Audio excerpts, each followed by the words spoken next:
Je suis Serge Auvert, je suis président de l'association Défense Environnement de Villeneuve-Loubet et je suis également conseiller municipal.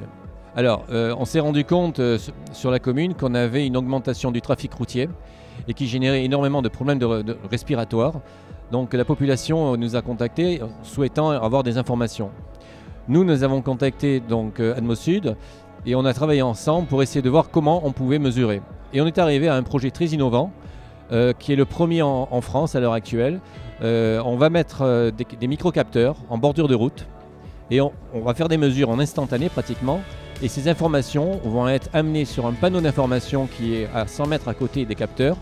Et l'automobiliste, en passant, va pouvoir voir le taux de pollution qu'il a généré et savoir si, au moment où il passe, si l'air est acceptable ou pas.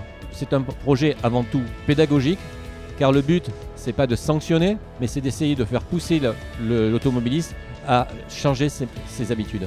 Moi, ce que je dis à l'automobiliste, c'est que, en plus, toutes ces informations, on les a sur Internet, elles sont enregistrées. Et là, aujourd'hui, on s'est rendu compte qu'on a des plages horaires où l'air est plus pollué que dans la journée, par hasard. Par exemple, entre 6h et 9h du matin, c'est très pollué. Dans la journée, pratiquement pas. Pourquoi? Parce que cette plage horaire, c'est les rentrées scolaires, c'est là où vous avez tout le monde qui arrive pour aller travailler. C'est là aussi qu'il y a des sites industriels, il y a beaucoup de camions. Donc ce qu'il faut faire, c'est changer ces horaires. Faire du télétravail, mais changer les horaires, il faut que les entreprises disent, bon, on ne va pas commencer avec les camions, pourquoi passer à 8h avec des poids lourds? On pourrait les faire passer à 6h ou même avant. Bien entendu, il peut toujours avoir une sanction.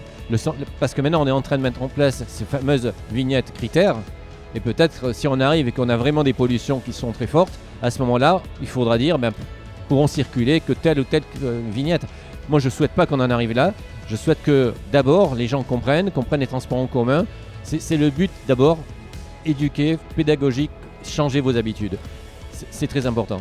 Il faut qu'on ait une réunion de travail avec la préfecture pour dire, voilà, il faut pousser les entreprises à commencer je parle surtout sur les entreprises de carrière qui commencent à 6h du matin et pas à 7h, où là, on a tout le trafic. Aujourd'hui, c'est de la prévention.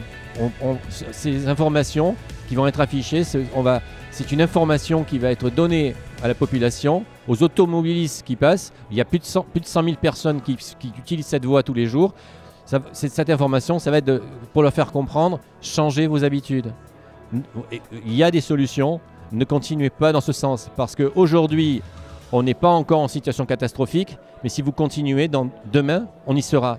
Alors, c'est sur la commune de Villeneuve-Loubet. Le projet devrait être installé, on est pratiquement à la fin, vers la fin du mois d'octobre 2018. C'est sur l'avenue des Plans, qui est sur une route départementale près du village de Villeneuve-Loubet, en direction de la route de Grasse.